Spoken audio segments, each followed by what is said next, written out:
Hechos 2, 41 y 42. Hechos 2, 41 y verso 42. Juancito, creo que parece que hoy no va a ser, ¿verdad? Mejor. Sí. Yo no soy muy ordenado para las cosas ordenadas. Entonces, cuando me ordeno, me desordeno. Ok. Dice así la escritura, Hechos 2, 41 y 42. A ver si lo leemos juntos. Así que los que recibieron su palabra fueron bautizados y se añadieron aquel día como 3,000 personas y perseveraban en la doctrina de los apóstoles, en la comunión unos con otros, en el partimiento del pan y en las oraciones. Alabado sea Dios. Bueno, vamos a tratar de tomar los siguientes 35, 40 minutos para seguir con la idea. Déjeme hacerle un resumen, como una recapitulación de las 2 horas o 3 que hemos hablado de este tema. La primera cosa que es importante que usted recuerde es que Dios nos está diciendo que Él tiene un orden. Dios tiene un orden. Y que para Dios lo primero es primero, lo segundo es segundo. Por lo tanto, Dios ha desatado diseños para la administración de su reino y obviamente de su iglesia, que es parte de su reino. Si nosotros ignoramos estos diseños de Dios para gobernar y administrar su reino y su iglesia, vamos a tener no solo problemas, sino que la manifestación del poder del reino de Dios estará limitada. Eso es como, para que lo veamos gráficamente y sencillamente, eso es como cuando usted tiene en su casa una tubería de agua y usted la abre al máximo y usted tiene un chorro pero potente. No sé cuántos disfrutan de la bendición que yo tengo a veces, de que en mi casa a veces entra mucha agua y bañarse es como un masaje completo, un chorro pero. Es decir, todo el potencial, tú puedes permitir que fluya todo ese poder si la llave está abierta al máximo. Pero ese mismo poder que puede salir, si la llave está cerrada, según cuánto esté cerrada, así entonces el poder o el agua, la cantidad de agua saldrá. El reino de Dios tiene niveles de demostración y no voy a hablarles de eso ahora. El reino de Dios tiene que ver con el gobierno, con la autoridad, con el señorío y la soberanía de Dios. Cuando Dios gobierna una vida o cuando el reino de Dios viene a una persona o a un matrimonio o a una familia, eso lo que significa es que el gobierno, el señorío, la soberanía y la autoridad de Dios ha tomado el control de esa persona, de esa familia o de esa iglesia. Según cuánto tú le cedas a Dios ese gobierno de tu vida o de tu iglesia o de tu familia, así el reino se demostrará. Bueno, ya casi se los estoy diciendo. Hay 4 niveles demostrativos del poder del reino de Dios.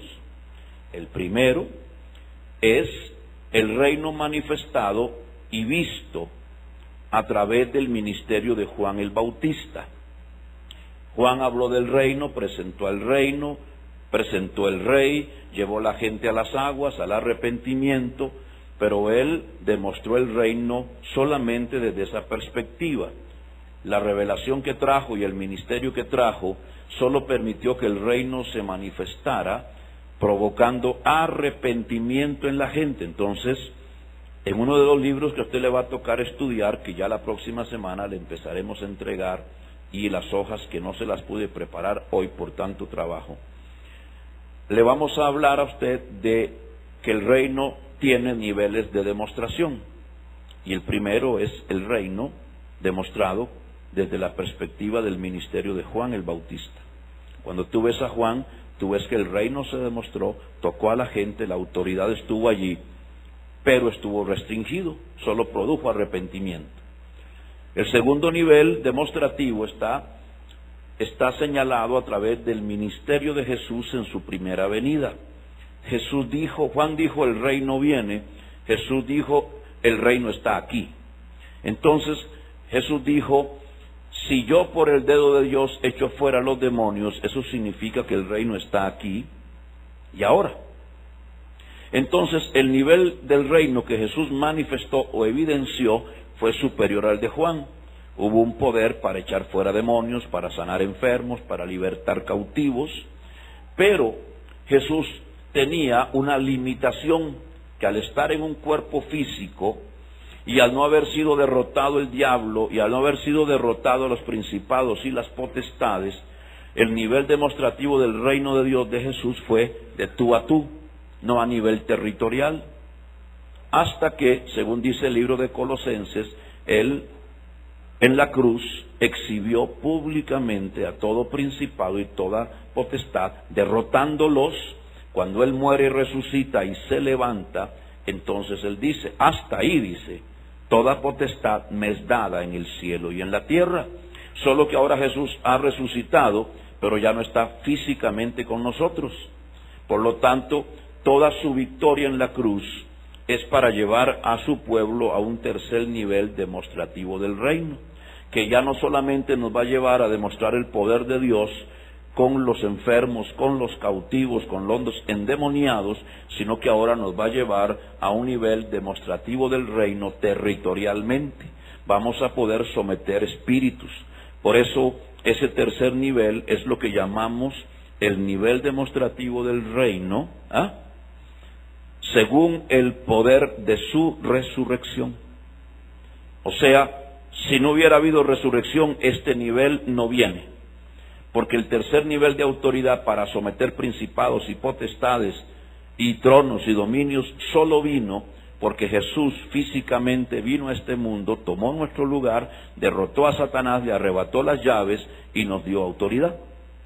Por lo tanto, el tercer nivel demostrativo del poder de Dios tiene que ver con la resurrección de Jesús.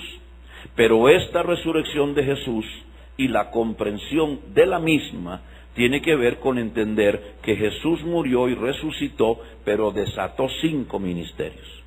Entonces el tercer nivel tiene que ver con la revelación de la resurrección, pero del beneficio de la resurrección, que tiene que ver también con la operación de 5 ministerios para la guerra espiritual. Por eso Pablo, el apóstol, dice en Efesios 6:12, y usted lo conoce, nuestra lucha no es contra carne ni sangre, sino contra demonios chiquitos. No dijo eso.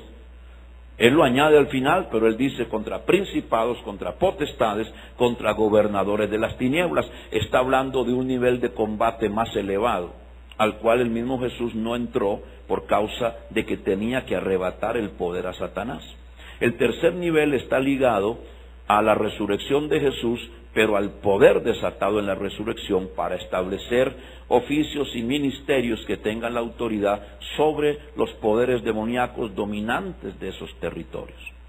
Y el cuarto nivel de autoridad demostrativa del reino ya no brega con demonios, no brega con principados, ni con pecadores, porque el primer nivel, el de Juan, trata con pecadores. El segundo nivel trata con pecadores, pero con enfermos, pero con cautivos. Y el tercer nivel trata con todos ellos, pero con las autoridades diabólicas espirituales establecidas sobre territorios.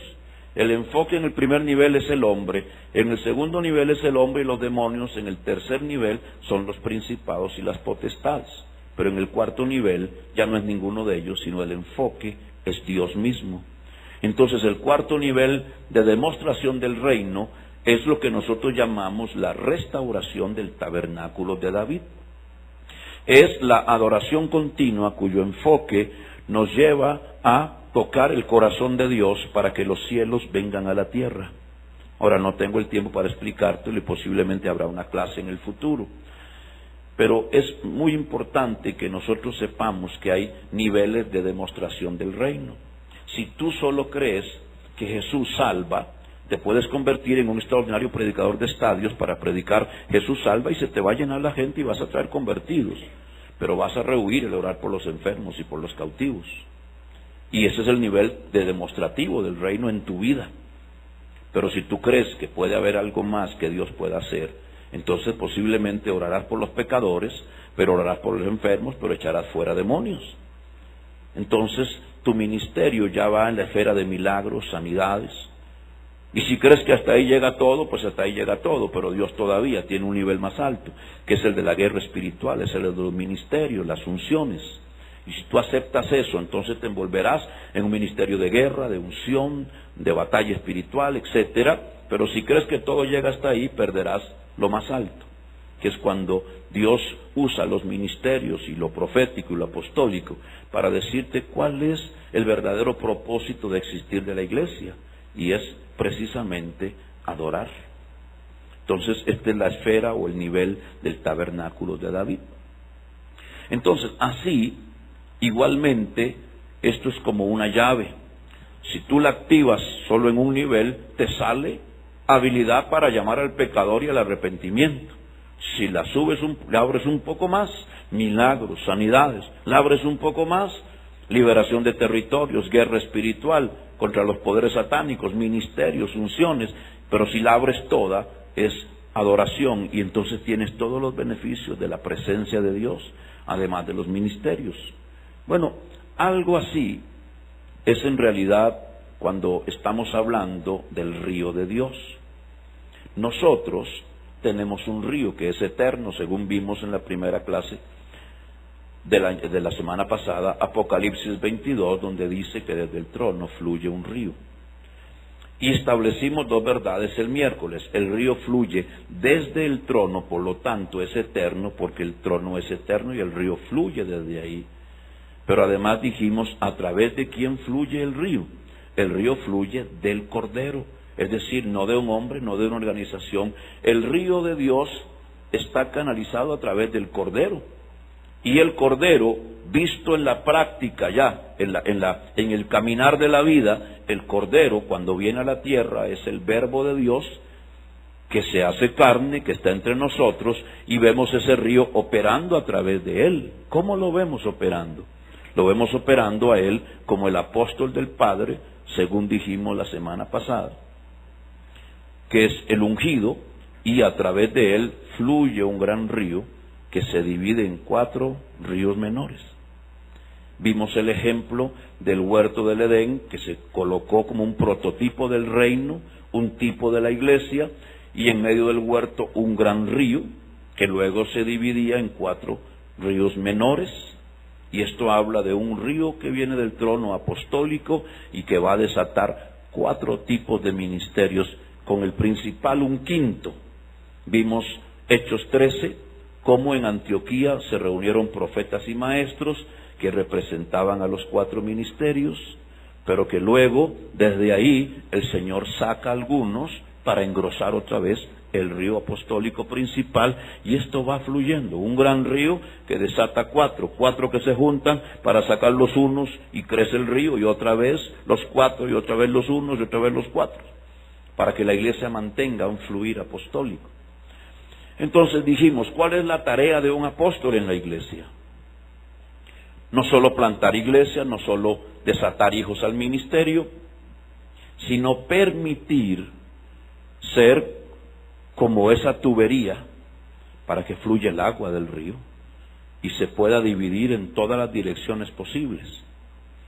Alguna vez en la denominación en la que serví al Señor muchos años atrás, me hicieron tanto daño con dos cosas que me dijeron. La primera cosa que me dijeron fue que si yo era un evangelista, yo nunca más podría tener otro ministerio. Entonces, a mí me gustaba mucho ser evangelista y al principio me agradó muchísimo, porque yo dije, qué bueno, nunca voy a ser un pastor. Pero después, la misma persona, años después me dijo, si quieres ser un buen evangelista, definitivamente tendrás que ser un pastor para entender cómo piensan los pastores y para poder ayudar. Entonces yo dije, caramba, por un lado me dicen una cosa y él mismo me dice otra, entonces, ¿por dónde voy a creer? Pero en el fondo me dijo una verdad. La tomé y me di cuenta que podía ser un pastor, porque Dios me llamaba como pastor. Entonces, fíjese qué interesante es que al final del camino, usted sabe que hay ríos distintos, aguas distintas, y que su deber desde la perspectiva apostólica es dejar que fluyan. La pregunta suya es, ¿y si yo no soy un apóstol, cómo hago para que fluyan los ríos? Bueno, va a tener que comprarme el libro. Saldrá en un mes. El libro dice, un capítulo, las coberturas apostólicas nos conectan al río. Cuando tienes un río grande o tienes una cañería muy grande, que por ejemplo por mi casa pasa una al ladito de la calle, ¿y cómo hace uno para tomar agua para el resto de la casa? Tiene que conectarse allí y hay una conexión que conecta las otras tuberías. Bueno, las coberturas apostólicas son las que hacen ese nexo. Yo aprendí que es muy difícil que uno alcance un desarrollo pleno en el ministerio si no está conectado, no tanto a supervisores de denominación, que eso es bueno si estás ahí, pero eso no te garantiza el fluir del río apostólico, sino lo que te lo garantiza es que estés conectado en relaciones personales, relaciones de autoridad, con gente que camina en ese campo. Porque lo que fluye de Dios apostólicamente te viene por esa vía. Y eso es muy importante para nosotros entenderlo. Ok, entonces, conclusión. Definitivamente hay 5 ríos. Uno principal y 4 grandes afluentes. Eso significa que tenemos 5 ministerios que operan en la vida de la iglesia.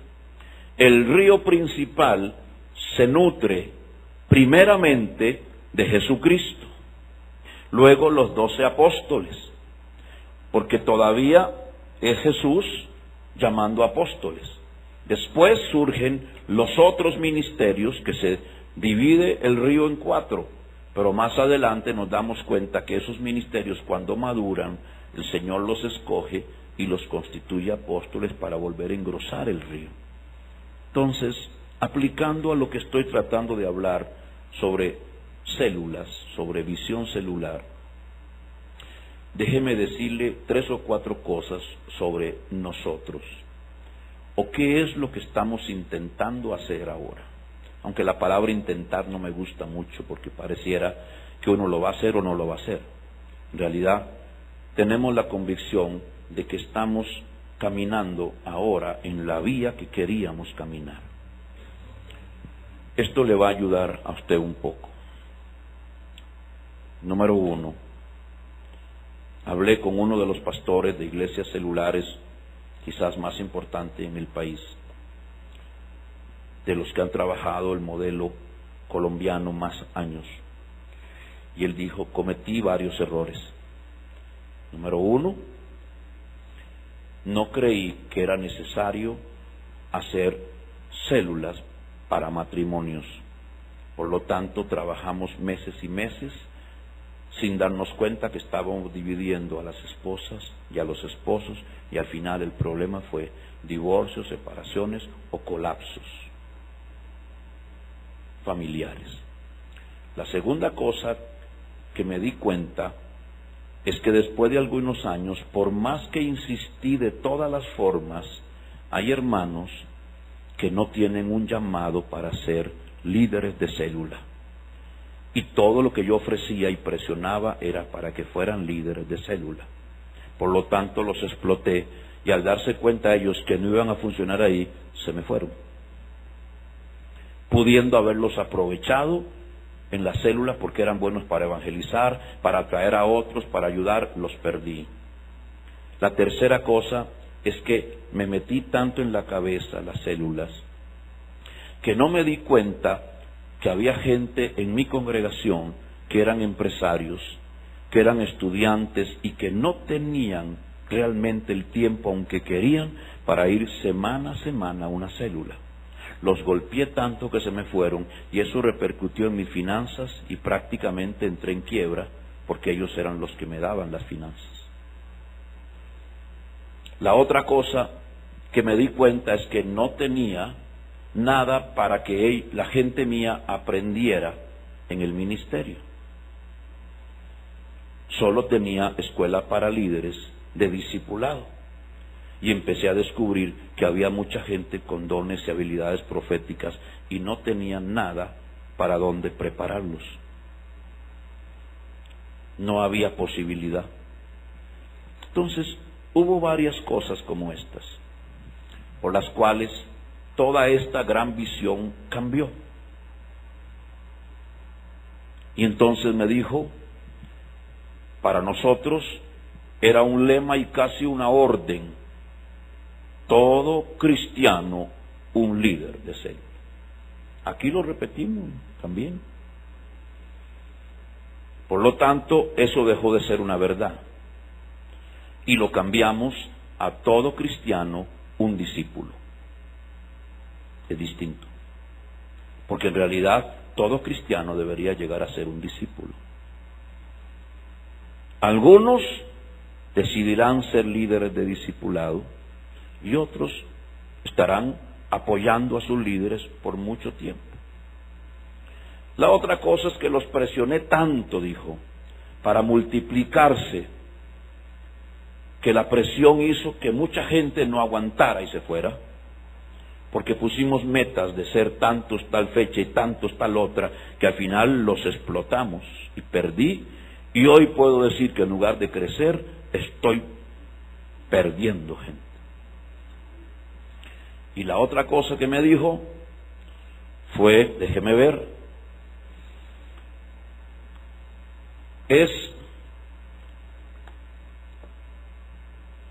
alabanza a Dios, se me olvidó la última. Ya me voy a acordar.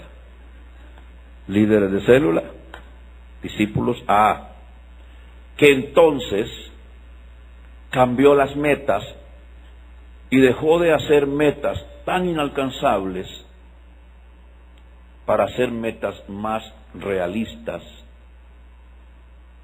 que eran totalmente logrables, sin dejar de tener fe y tener una expectativa amplia. Me pareció muy bien. Entonces, yo dije, es el tiempo de tomar todas estas cosas y fundirlas en algo. Ahora, no le voy a dar términos, no tiene importancia, tal vez un día de esto lo hagamos, está todo ahí. La esencia de esto en estos 15 minutos es la siguiente: ¿qué debo yo hacer con una persona que viene a la iglesia, no es cristiana? ¿Qué debo hacer con ese individuo cuando llegó? La primera cosa es predicarle el evangelio. Se convirtió y de ahí comienza un camino que, como lo dije en la clase anterior, según a donde yo lo quiera llevar, hasta ahí será su final. Entonces yo dije, no tengo una visión celular únicamente, no quiero desarrollar líderes de célula únicamente, sino quiero desarrollar ministros, según Efesios 4:11. Por lo tanto, voy a tomar esta persona y, como creo en la visión celular, En el caso nuestro trabajamos el grupo o los grupos de 12, G12. Entonces vamos a tomar esta persona, la vamos a meter dentro de un proceso de célula y llegará un momento en que esa persona ha sido formada como un discípulo y tomará la decisión si siente el llamado a ser líder de célula o va a tomar otro camino. Entonces, la visión celular, si usted la conoce, bueno, si no la conoce también, hay adaptaciones y hay cambios, pero lo normal es que la gente que se convierte hoy, en un plazo muy corto, lo van a llamar, le van a animar a venir a la iglesia. Eso es lo que se llama la fonovisita, algo así como una visita vía telefónica. Y esa fonovisita tiene la intención de que la persona ceda a una cita, a una entrevista personal. Nosotros le injertamos algo muy a lo gallo pinto, y el domingo siguiente a su conversión tenemos una reunión refrigerio donde le regalan una Biblia, donde le dan café, donde le explican la visión de la iglesia, le dan un folleto y donde le presentan algunas cosas más. Y ese mismo domingo en la tarde, mientras aquí está el culto, ellos están allá. Cuando termina la reunión los pasan aquí, les aplaudimos y los recibimos en la iglesia. Eso no está usualmente en las visiones, porque es una cosa que inventamos nosotros. Y no estamos molestos con los inventos buenos. Pero luego esa persona debería ir a lo que se llama un encuentro, que es un retiro de ministración, de sanidad interior, liberación, donde se le echan fuera demonios si los tiene. Algunos los tienen hasta en la suela de los zapatos.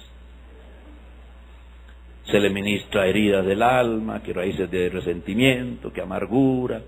Se les habla del arrepentimiento, se hacen actos simbólicos, que queman los papelitos que pusieron ahí de sus pecados, los queman, y un montón de cositas bonitas así. Se les habla de los pactos ancestrales, cómo romper las maldiciones generacionales, y se les habla de la llenura del Espíritu Santo y se les ministra la llenura del Espíritu Santo. Y eso sirve para que la gente sea liberada.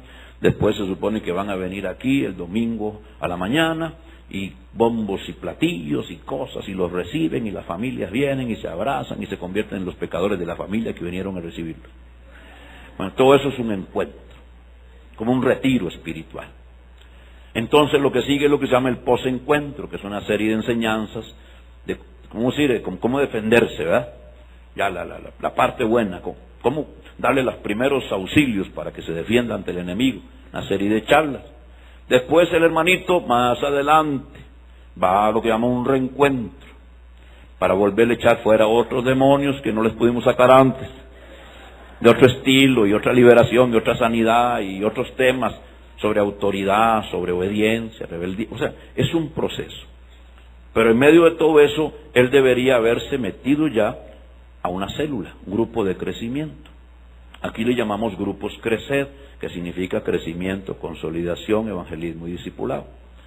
Entonces, en medio de todo eso, la persona debe ser animada a entrar a una escuela para líderes, como algunos que están aquí ahora, para ser enseñados. Algunos ministerios tienen cuatro tiempos, o dígame una palabra correcta, 4 etapas de formación diferentes, 4 ciclos. Otros tienen 3, otros lo hacemos de otra manera. Pero simplemente en ese tiempo a la persona se le deben dar bases bíblicas, bases teológicas, se le debe enseñar sobre la visión que se está manejando, cómo ser líder, etcétera. Simplemente prepararlo para atender las células. Entonces, ese hermano lo llevamos hasta allí. Y esto es como repetitivo. Después lo que vendría es como una escuela para prepararlo de maestro, para que él ya no solo sea líder de células, sino vaya y enseña los encuentros, y vaya y enseña la escuela de líderes. Pero todo esto es, como decir, el círculo principal. Y esto va a girar en torno a esto. ¿Ve? Pero, ¿cuál es el punto aquí? ¿Cómo hacemos con el río de Dios? Porque como dije anteriormente, hasta ahí, hasta ese círculo, todo lo que hacemos es fluir dentro de un círculo o dentro de un río de agua pastoral y de agua evangelística. Está fluyendo lo evangelístico, lo preparamos y un poquito de lo de maestro, porque hay que enseñarles. Pero si no tenemos cuidado, las otras dos cosas no fluyen, lo profético y lo apostólico, lo formativo del ministerio. Ahora, ¿qué pasa con el hermano que no puede venir a todas esas células? Ahora, no lo diga muy duro, nosotros no lo queremos decir muy fuerte, porque no queremos que la gente crea que esa es una buena opción. No nos conviene. Ni siquiera se le estamos presentando a la iglesia ahora. Estamos en un plan en donde queremos envolver el mayor número de gente en células. Porque si yo le digo a la gente que en lugar de una sola vía tiene dos, y que una vía es reunirse cada semana y la otra una vez al mes, ¿cuál cree usted que van a escoger los benditos costarricenses? La de una vez al mes. Ya usted sabe. Y lo malo es que al mes tendrán una excusa para no haber venido, entonces será una vez cada dos. Por eso, al oír hablar a este pastor y ver la realidad de gente que definitivamente no puede, porque no puede, hay personas que trabajan y estudian tan fuertemente que no pueden. Entonces, pensamos crear algo así como un grupo de crecimiento, de excepción o por consideración, le dijimos también. ¿Qué significa eso? Que ahí no debe ir cualquiera, sino gente que tenemos primero por gente fiel en la iglesia, que ya nos demostró que son personas fieles, que no están poniendo excusas para no asumir responsabilidades, pero que definitivamente, porque tienen una gerencia, porque tienen los estudios, están en una etapa de estudio en la cual no pueden sacar semana a semana un día o dos. Entonces pensamos que les podemos dar una oportunidad, porque si no se nos quedan atrás. Entonces tendríamos dos tipos de grupo: las células, que esperamos que envuelvan el 90 o más % de la gente, y unos grupitos de excepción que no son como células, porque no se puede pastorear así, aunque tal vez lo podamos intentar, sino será un núcleo de creyentes que periódicamente van a ser ministrados y ayudados para que no se queden atrás. La opción de los primeros, además de la escuela de líderes, son dos. Una, estudiar como usted esté estudiando. Hoy yo le estoy enseñando cosas de células, pero en los próximos días usted no va a oír mucho de eso. Solo va a escuchar de otras cosas. Y los que vinieron para la escuela de líderes sí van a escuchar los siguientes 6 meses cosas de células, porque para eso vinieron. Entonces, si yo tomo un hermanito y lo paso por los encuentros, escuela de líderes, está de líder de célula, él tiene dos opciones para prepararse al ministerio: venir y atender el instituto nuestro, que es una ayuda para formarse en el ministerio. No le da el ministerio, pero lo ayuda. Y la segunda cosa, que posiblemente sea la más importante, son las células apostólicas. ¿Qué son las células apostólicas? Son un grupo de células que comenzamos como hace 2 años y que solamente es en laboratorio y que vamos a darle todavía un mayor contenido. ¿Qué son las células apostólicas? Simplemente tomar de todas estas gentes, en este momento son como 50 personas, a las cuales, según su perfil, porque tendría que hablarle de muchas otras cosas, aquí tenemos lo que llamamos presbiterios proféticos, si ustedes conocen de eso un poco. Es que como la iglesia se mueve en los 5 ministerios, entonces podemos tener un equipo de profetas y apóstoles que eventualmente le ministran a la gente profecía personal. Y cuando a la gente se le ministra profecía personal, Dios puede irnos indicando para qué usted y yo somos buenos. Un pastor puede pasar 50 años en una iglesia viendo gente y nunca supo para qué servían. Y la gente viendo a ese pastor 50 años y nunca supo para qué el pastor servía para que ellos sirvieran. Pero si usted tiene una compañía de profetas, en una misma noche usted se da cuenta para qué usted existió. Para servir en esto, para servir en aquello.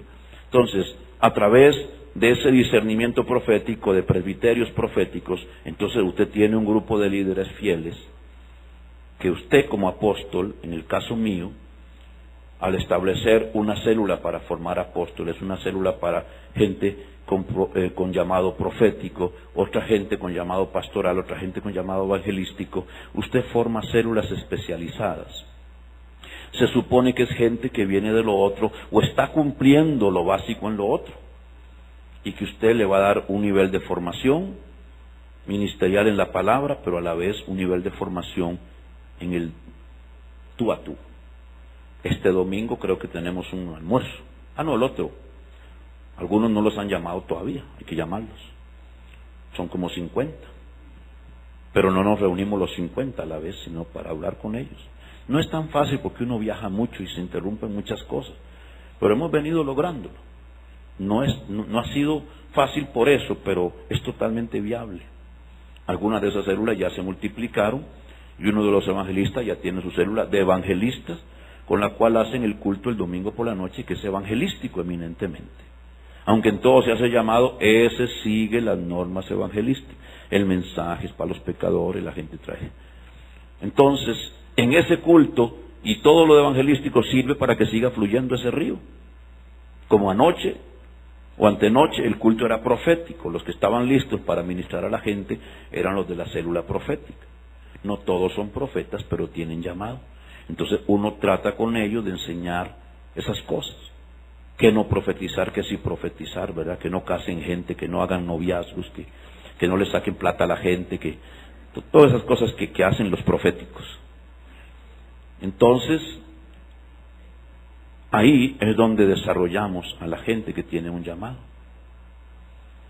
Y los hermanitos, empresarios, todo eso, que no pudieron entrar a las células y que van a entrar al grupo de crecimiento, tenemos otra opción por ahí, que es la escuela bíblica, para que se formen. Y la escuela bíblica es como un instituto, solo que es más, las enseñanzas son más concretas y es menos tiempo. Y entonces, de estos y de estos, que todos deberían pasar por lo profético, es que escogemos a la gente para ser preparada. Lo que quiero decirle no es tanto cómo lo hacemos, sino que usted sepa que dentro de lo que Dios está diciendo es que para Dios es más importante la persona que el sistema. Y nosotros hemos hecho creer a la gente que más importante es un sistema de células y una estructura celular que la gente misma. Muchos líderes dicen, si este no sirve, bótelo, busque otro. No, así no es el asunto. No estamos trabajando con animales, estamos trabajando con personas. El sistema no es más importante que tu vida, y si en esto no funcionas, entonces nuestro deber es buscar una vía en la cual tú puedas responsablemente entrar y desarrollarte para alcanzar tu potencial. Por eso, entonces, las células no son nuestra meta, sino la persona, la formación de la persona. Y así, entonces, tenemos varias vías para la gente. Pero la meta nuestra es desarrollarlos en el ministerio. Cuando eso es así, es sumamente importante. Ahora termino diciendo, si tu don es de pastor, aunque tengas 5,000 gentes o 10,000 gentes, si tu ojo es pastoral, siempre vas a ver ovejas. Y el estribillo aquel, ovejas se reproducen en ovejas, siempre vas a ver ovejas. Algunas las vas a ver con las patas quebradas, otras con sarna, otras como cabros, pero vas a ver ovejas. Si no traes un profeta, siempre vas a ver ovejas. Si no traes un apóstol, siempre vas a ver ovejas. Pero si traes profetas y apóstoles, ellos van a ver en tus ovejas ministros. Y eso hace la diferencia. Siempre estamos buscando qué más hay en esa vida que una garrapata. y Dios te enseña qué hay, y en aquel que pensabas que no servía para nada, hay un apóstol o un profeta de Dios. Déjeme cerrar con esto. El sábado pasado, lo dije el domingo, estuvimos en esta iglesia que caben 2.500 gente, o van a caber 2.500 personas. Falta el mezanine y otras cosas más. Ese hombre se llama Ulises Pérez. ¿Quién es Ulises Pérez o quién era Ulises Pérez 27 años atrás? Era un taxista de Guapiles, en problemas de adulterio, conviviendo con una mujer sin casarse, problemas terribles, que simpatizaba con una iglesia de Dios por allá en las Bananeras, y entonces de cuando en cuando le hacía fletes al pastor, traía predicadores, porque en aquel tiempo no había ni luz, y uno tenía que ir por allá a predicar, y no había carretera, esta pista no existía. Y en una de esas, Ulises Pérez me llevó a la iglesia, 27 años atrás. Cuando yo vuelvo, 26 años y medio atrás, y me lo encuentro en la parada de Guapiles, le digo, llévame a una casa donde me voy a alojar para hacer una cruzada en un tal barrio Nájera. Entonces me lleva, yo pensaba que era creyente, porque me llevaba, lo mandaba el pastor, y le comienzo a hablar, ¿cómo estás? Y me comienza a hablar, estoy alejadísimo, y mi familia está así, y yo estoy así, y bueno, estaba en la antesala del infierno el hermano. Si se moría, se quemaba. No había salvación. No había entregado su vida a Jesús. Me llevó a la casa, yo le dije, hermano, voy a bañarme y todo, y en 3 horas vamos al culto, venga por mí. Me llevó al culto. Él estaba, nosotros decimos, era un verdadero impío. No había cara de santo. Yo le dije, voy a predicar y por favor espéreme para que me lleve. Yo empecé a predicar y de pronto él entró y se sentó en la última silla, pegado a la pared. Yo hablé de salvación, de una anécdota que no voy a contar ahora, hice el llamado y el primero que pasó fue él. Nadie daría un 5 por él. 27 a 26 años atrás, bueno, yo sí daba un 5, por lo menos. A la siguiente vez que fui, era el líder de los caballeros. A la siguiente vez que fui, era el pastor de la iglesia donde se convirtió. Y luego, el pastor de distrito de las iglesias de la zona. Ahora, el pastor que tiene uno de los templos más grandes del país. Si uno no puede ver en la gente lo que Dios ve en la gente, nunca llegarán hasta allí, porque es la palabra, es lo profético lo que desata a la gente hacia su destino profético en Dios. Por eso necesitamos ir más allá de una visión celular. Debe ser una visión apostólica celular, una visión para el desarrollo de los creyentes hacia su destino profético, y que las células te sirvan como avenida para eso, pero que no sea la única, que abras camino para otros que no pueden, porque si no vas a dañar mucha gente, o si no vas a golpear mucha gente y te vas a frustrar mucho, porque habrá gente que no podrá, aunque quiera, entrar dentro de ese sistema. Amén. Cierre sus ojos para decir, Señor, bendícelos de vuelta a sus casas, que la gracia tuya, la bendición tuya y la prosperidad tuya esté sobre ellos, que las palabras que oyeron, Señor, trabajen en su corazón, no para establecer modelos y hacerlos o repetirlos exactamente, sino para establecer principios y verdades. En el nombre de Jesús lo bendigo. Amén.